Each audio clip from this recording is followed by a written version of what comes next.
करते हो तुम कन्हैया मेरा नाम हो रहा है। सब उनकी कृपा है। इसलिए भागवत भगवान है। जैसे हम वाणी को परब्रह्म परमात्मा मानते, ये ग्रंथ है, ये रुमाल के अंदर में यहाँ पर एक ग्रंथ है जिनको स्वरूप साहिब बोलते हैं, कुलजम बानी बोलते हैं। तो मैं यहाँ जब आ रहा था मैंने सुना गांव का नाम, और ये कुलजम बानी से मिलता मिलता है ना। तो मैंने कहा जो इतना बड़ा आयोजन हो रहा है और जहां पर परब्रह्म परमात्मा अक्षरातीत स्वयं साक्षात श्री राजी महाराज का मंदिर हो, इस धरती में स्वयं से इसी भूमि में इस गांव में परब्रह्म परमात्मा आ गए हो, और उस गांव का नाम भी तो कुलजम बानी होना चाहिए ना, है कि नहीं? बोलिए तो गांव का नाम तो कुछ और तो है ही है ना, लेकिन कुलजम बानी है, कुंज बानी भी बोले, कितना अच्छा नाम है, मिलता जुलता नाम है। धीरे धीरे पूरे गांव कुलजम बानी की तरफ आ रहे हैं, ये राज्य की कृपा है। नहीं तो महाराज लोग तो चाह करके कितने 5 साल पहले 6 साल पहले से बोलेंगे हमें कथा करवानी है, कथा करवानी है, कथा करवानी है, लेकिन वो कथा नहीं करवा पाते। लेकिन यहाँ तो आप सबके मेहनत और गुरुजी के आशीर्वाद के कारण देखिए आज आनंद ही आनंद हो रहा है। ये परब्रह्म परमात्मा है, भागवत स्वयं साक्षात भगवान है। भगवान कलयुग में घर घर में आकर के सबको बुलाएंगे नहीं। अगर सच्चे मुच्ची में घर घर में आकर के भगवान जी बुलाने लग जाएंगे तो कोई नास्तिक होगा क्या? बोलिए ना जी। अब जो बातें कर रहे हैं उनके तरफ मैं उंगली दिखाऊंगा, जिसका ध्यान मोबाइल के तरफ भी है तो मैं उंगली दिखाऊंगा, तो आप सब मुड़ मुड़ के उनकी तरफ देखिएगा और उनको शर्म आएगी। मैं तो गंगा जी में डुबकी लगा लूंगा। राधे राधे। आवाज नहीं आ रही? राधे राधे राधे राधे। मैं यहाँ राधे राधे बोलूंगा, आप सब भी बोलेंगे राधे राधे राधे राधे। कलयुग में घर घर में परमात्मा नहीं जा सकते, इसलिए परमात्मा घर घर में नहीं जाते, दर्शन नहीं देंगे, क्योंकि सच्ची मुच्ची में दर्शन देने लग जाएंगे तो फिर पाप कौन करेगा, है ना? वो कड़कनाथ को लेकर के कौन जाएगा? गुनहगार कौन बनेगा? और सब ही पुण्य करने लग जाएंगे। ये धरती तो फिर यही स्वर्ग हो जाएगा। लोग कहना शुरू कर देंगे हम स्वर्ग नहीं जाएंगे, हम तो धरती में रहेंगे। कुछ कलयुग का असर भी तो होना पड़ेगा ना। तो इसलिए महाराज, और यहाँ परमात्मा घर घर में नहीं जाएंगे तो परमात्मा भागवत के रूप में गांव में आएंगे, शहर में आएंगे, और आकर के भागवत भगवान गोपियों को बुलाएंगे, ग्वाल बाल को बुलाएंगे, बांसुरी बजाएंगे, बंसी बजाएंगे। ओ कान्हा अब तो मुरली की मधुर सुना तोता। और यहाँ भागवत के माध्यम से गोपियां का मतलब कोई गोपियां थी ऐसी नहीं, माताएं जब भी कथा श्रवण करेंगे ये सोच करके श्रवण करना चाहिए हम ही गोपियां, और भाइयों को ऐसे सोचना चाहिए हम ही ग्वाल वाल हैं। भले हम बड़े हो गए तो बड़े भी तो ग्वाल वाल कन्हैया की थे कि नहीं? बोलिए ना जी। परसों से हम लोग सुनेंगे जब कन्हैया के छोटे छोटे ग्वाल बाल मक्खन चोरी करने के लिए जाते हैं। जब चोर जाता है तो कैसे जाता है? ढोल बजा के जाता है। मैं चोर हूँ, आ रहा हूँ चोरी करने। ढोल बजाता है? नहीं बजाता। पहले पहले गांव में डाकू आने से पहले ढोल बजा करके बोलते थे इस दिन डाकू आने वाला है, सब सामान निकाल करके बाहर रख देना। अब तो डाकू का खैर नहीं है, शांति शांति है भारत में चारों तरफ, है ना? कहने का भावार्थ यही है महाराज, चोर आता है तो चुपके से आता है, माखन चोरी करने जाता है, छोटे छोटे ग्वाल वाल उनके पीछे, थोड़े और बड़े उनके पीछे, और बड़े उनके पीछे। और एक बात बताऊं आपको, बोलिए ना जी, सिर तो हिला दीजिए, बताऊं कि नहीं बताऊं? उनके पीछे लंबी लंबी दाढ़ी वाले बाबा जी भी उनके पीछे बच्चों की तरह उछलने लग जाते हैं। क्योंकि कृष्ण स्वयं ब्रह्म है। गोपी और ये सखा जितने भी ग्वाल बाल है ना, ये जीव है। और ये अज्ञानता है ना, ये अज्ञानता, ये अविद्या है ना, ये वस्त्र है। और कृष्ण जाने के ब्रह्मा और उन जीव आत्माओं को अपनी तरफ खींच ले, और वही ब्रह्मा है। संपूर्ण विश्व ब्रह्मांडों को अपने तरफ आपका आकर्षित करने वाले ही वो परब्रह्म परमात्मा है। इसलिए कृष्ण ब्रह्म की नजर में सब एक आत्मा है। महामती स्वामी श्री गणनाथ जी महाराज ने वाणी में क्या कहा? आत्म सहोनी एकज देश जुजविते देश देहारे, प्रेम सेवा वाले प्रकट ब्रज तड़े यहाँ हम सब की आत्मा एक है। इसीलिए अब मेरी तरफ देखिएगा, हमें भी ग्वाल बाल बनना पड़ेगा, चाहे कितनी भी लंबी लंबी दाढ़ियां हो, या उम्र में 80 साल के हो गए, 90 साल के हो गए, जब तक बच्चा नहीं बनते तब तक कृष्ण नहीं मिलते। राधे राधे बोलना पड़ेगा। राधे, ये भक्ति है ना, भक्ति में बालक बनना पड़ता है। और यही भागवत है, यही कृष्ण लीला की शुरुआत है। जैसे अभी हम यहाँ भजन गा रहे थे तो कुछ वृद्ध यहाँ खड़े होकर के नाच रहे थे, उन्होंने दुनिया की परवाह नहीं की। कितने लोग तो मैं देख रहा था ऐसे ऐसे ऐसे कर रहे थे, घूस रहे थे कि तू उठ ना, तो उठ ना, तो उठे ही नहीं होते शर्म के बाद, है ना। उनको लगता होगा कि कौन देख रहे हैं, इधर से ससुर जी देख रहे, उधर से सास देख रहे, कि घर में जाके डांट देंगे फिर। भक्ति में बच्चा बनना पड़ता है। लगन तुमसे लगा बैठी, जो होगा देखा जाएगा, तुम्हें अपना, आप सभी बोलेंगे जो होगा देखा जाएगा, तुम्हें अपना बना बैठी, जो होगा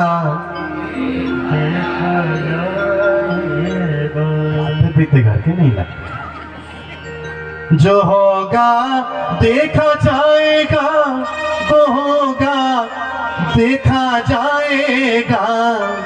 लगन तुमसे लगा बैठी, जो होगा देखा जाएगा। लगन तुमसे लगा बैठी, जो होगा देखा जाएगा। तुम्हें अपना बना बैठी, जो होगा देखा जाएगा। तुम्हें अपना। अब आपको यहाँ पर 5 दिन तक घर से निकलना है, रात्रिकालीन सभा में, प्रातःकालीन सभा में, और दिन में आकर के खूब आनंद लीजिए, दुनिया की परवाह मत करिए, और वही भागवत है। अच्छा, एक प्रश्न और, भागवत का सारांश, भावार्थ अगर बताएंगे, निचोड़ रस बताएंगे, तो भागवत का अर्थ क्या है बताऊं? बोलिए ना जी, सुनना है? पहले राधे राधे बोलना पड़ेगा। राधे राधे ऐसे नहीं सुना होगा, जोर से दोनों हाथ उठा के बोलना पड़ेगा राधे राधे।